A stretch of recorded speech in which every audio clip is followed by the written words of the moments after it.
Well, once you can get past the level of having a human connection and you can have a soul connection with someone Yeah. and you realize it's like, hey, this isn't coming from the person, this is coming from the soul. It's like, Yeah. then it hits. It's satisfying, dude. Like we had a session in the conference because they let me basically run it, which I never got to do. I got to run so much of it. So we had a vulnerable session because I knew that I wanted to teach people. Okay, so you're used to hearing these motivational speakers. We're all gung ho. You see us on like stage, but I want you to know that we're still struggling. And how do we move through that? And so we had a vulnerable session with two of the top speakers, and I asked them what their biggest fear was. They got pretty raw. Both of them did.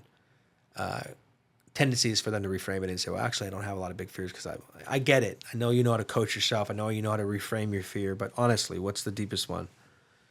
And it opens the whole room up because people go, okay, well, if they are such a powerful speaker and a winner, but they're struggling, and then maybe it's okay that I struggle.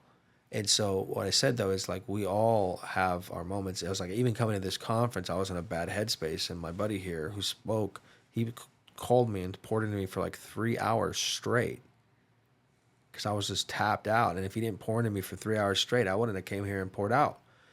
And I just explained that the community is so important to have people you can be honest with because you can recover quicker. So you want to know the hack to success? One of the hacks is have a core group of people that you can be honest with that'll tell you the truth, that care about you, where you can call them and say, I'm in a really dark place today. So that dark place maybe is only for an hour or for a day, not a week, not a month, not a year.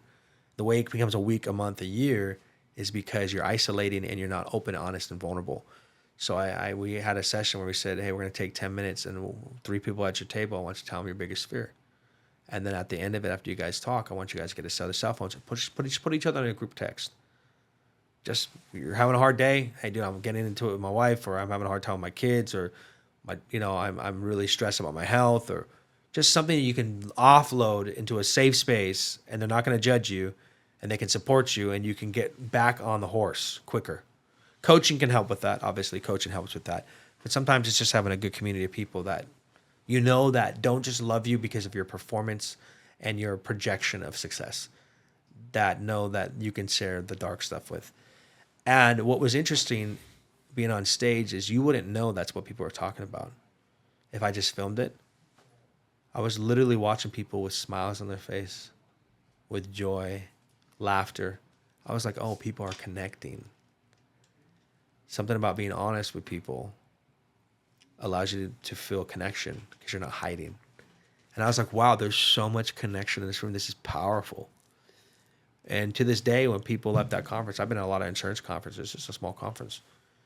People said that's probably one of the most impactful, life-changing experiences they ever had at that conference.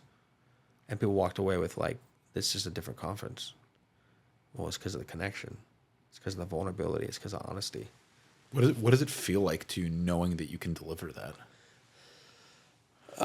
This was that. It was weird. It was not weird. I mean, it was just different because you think it's a smaller conference, and you think bigger is better. MGM had its own cool vibe, but this was the most meaningful event I've done in a long time. I felt like so connected to everyone in the room, and I felt like I can't explain it. Like I had friendships, and like we bonded. And when you're performing at events, there can be a lot of disconnect. The bigger the crowd, because you can't talk to the people. And then if you get out, it's like fanfare. Everybody's like, "Oh, I loved it," but you get bombarded, you know. And I was like, for the first time, I understood like, and this sounds ridiculous because I'm not that famous at all, but I did understand for a second the disconnect between humans when someone's a fan. The reason some of these actors, people don't like it is because people will just take from you. Like I want to look at somebody and say, "How's your day going? Oh, you like the song? What did it mean for you?" And blah blah blah. But when I snap a picture and move on, sometimes it has nothing to do with you. It's usury. They just want to. They're just like, I had people one time on stage just like snap a picture and walk away. It's like it had nothing to do with me or our connection. It had everything to do with the fact that he just wanted to post on Instagram that he had a picture with the rapper. And it's like, oh, so no matter how much money you have or what you have, nobody wants to feel used. And the reason people sometimes are irritated is because it's like, I just want to take from you. I want to take from you. I want to take from you. I want to take from you so I can put it on my reel so that I can get my notoriety. I don't really care about you. And it's like, well, you have all the notoriety. You should be satisfied. No, no, no. Humans want to connect. They want to connect. And so after I got off stage and spent time with these people, I was connected. I felt like I had a lot of friends. So it was very, very powerful. I'm wondering if that could happen in a bigger crowd. I don't know. My wife talked about that 19,000 person magnet conference. She tried to talk to the guy. One of the guys that spoke afterwards, he was really good. She felt connected, but he was just like, hey, nice to meet you. Goodbye. Maybe it's just the crowd. It's too difficult to do that. But this one was special. This one was special because my friends were there. This one was special because there's so much honesty, dude. I just felt like what I've learned is not magic.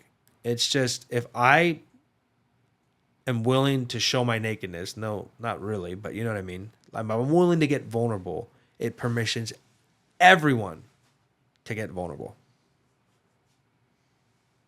So I'm a leader. Leadership isn't just being strong. Leadership is showing your weaknesses. So I just know that if I get honest, I'm going to free the whole room. It starts with me. And I've been given the mic. And that's, I think, the change that God's done in my life in the last 20 years, because before it was a lot of hiding or performance and wanting to show myself a certain way because I don't want to be judged, or I didn't want to be unloved, or I didn't want people to see my darkness or the issues I have or not care about me anymore. Now it's like, nah, God loves me. And I know these people, I'm not worried about them loving me and caring about me. I'm worried about me loving them and them getting the support they need so they can thrive.